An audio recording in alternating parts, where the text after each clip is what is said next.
যেদিন থেকে হালকা হালকা শীত পড়া শুরু হয়েছে সেদিন থেকেই খুব ইচ্ছে করছিল যে একটু ইডলি বানাই। আর ইডলি তো আমার খুবই প্রিয় খাওয়ার, তার সাথে বাড়ির সবাইকারও খুব প্রিয়, বিশেষ করে আমার দুটো ছেলে এত ভালোবাসে ওরা ইডলি খেতে। তো ভাবলাম ইডলি বানাবো, সঙ্গে ছোলার ডালের নারকেল দিয়ে কারি পাতা, সর্ষে, শুকনো লঙ্কা, আদা এটা দিয়ে চাটনি। এই চাটনি রুটি, পরোটা, যে কোনো পিঠে দিয়ে দারুণ লাগে খেতে। তো বিরি চাল ভিজিয়ে রেখেছিলাম 6 থেকে 7 ঘন্টা আগে, তারপরে ওটা আবার বেটে রেখেছিলাম আরও 6-7 ঘন্টা। তারপরে ওগুলো ভালো করে ফুলে উঠতে ওগুলোকে বেশ ভালোভাবে নুন দিয়ে ফেটিয়ে নিলাম, বিরি বাটা আর চাল বাটা একসাথে। তো খুব ভালোভাবে হাত দিয়েই আগে ফেটিয়ে নিয়েছি, কারণ এগুলো যত ফেটানো হবে জিনিসটা খুব নরম হবে, তার জন্য খুব ভালোভাবে ফেটিয়ে নিলাম।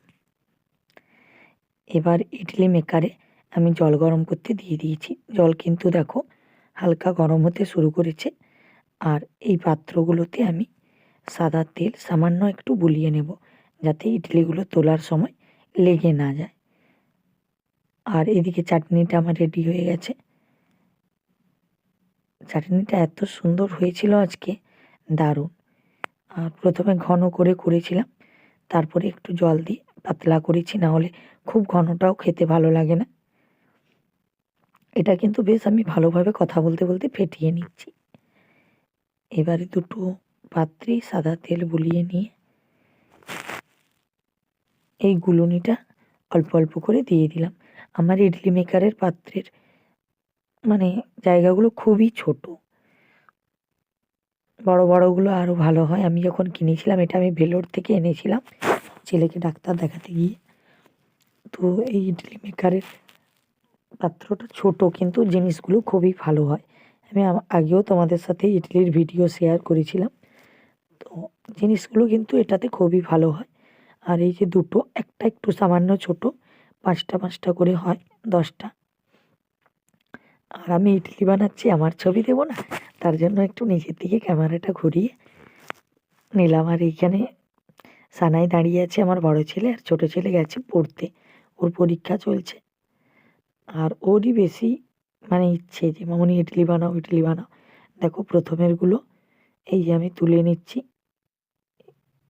প্রথমেরগুলো একটু মোটামুটি ফুলেছিল, কিন্তু তারপরের থেকে খুব সুন্দরভাবে উঠেছিল। প্রথম 10টা হয়ে গেল।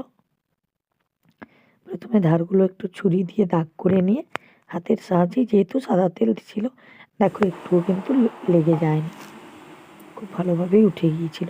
তারপরে আবার আমি দ্বিতীয়বার দিয়ে দিলাম, আর একটু সামান্য ফাঁকা রেখেই দিচ্ছিলাম, কারণ ওগুলো আরও ফুলে বাকিটা পূরণ হয়ে যাচ্ছিল। এবার আমি আবার দ্বিতীয়বারের জন্য দিয়ে দিলাম।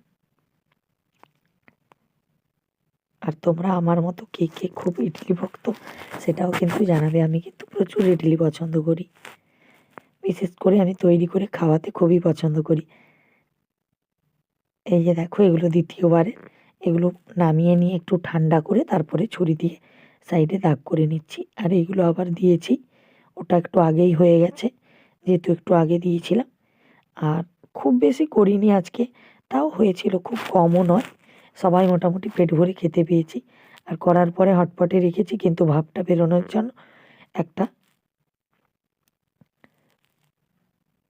ঝুড়ি ঢাকা দিয়ে দিয়েছি, তার উপরে হটপটে ঢাকাটা দিয়ে দিয়েছি। আর খুব সুন্দর কিন্তু নরম হয়েছিল, তোমাদেরকে আমি পরে দেখাবো। এই যে দেখছো, হাতের মধ্যেই একটু ঘুরিয়ে নিলেই উঠে যাচ্ছে, খুবই নরম, বেশি এতই নরম, একটু যদি চাপ দিচ্ছি তো ওগুলো ফেটে যাচ্ছে। আর আমার মামা শ্বশুর এসেছিলেন, উনিও খেয়ে বললেন না খুবই ভালো হয়েছে। আর দেখো খুবই স্পঞ্জি, তোমরা দেখলেই বুঝতে পারবে। আর ছোট ছেলে এসে খেতে বসে গেছে, ও তো খেয়ে দিয়ে বলেই দিল যে মামনি খুব সুন্দর হয়েছে। তো কেমন লাগলো আজকের ভিডিওটা অবশ্যই কমেন্ট করে জানাবে। টাটা বন্ধুরা।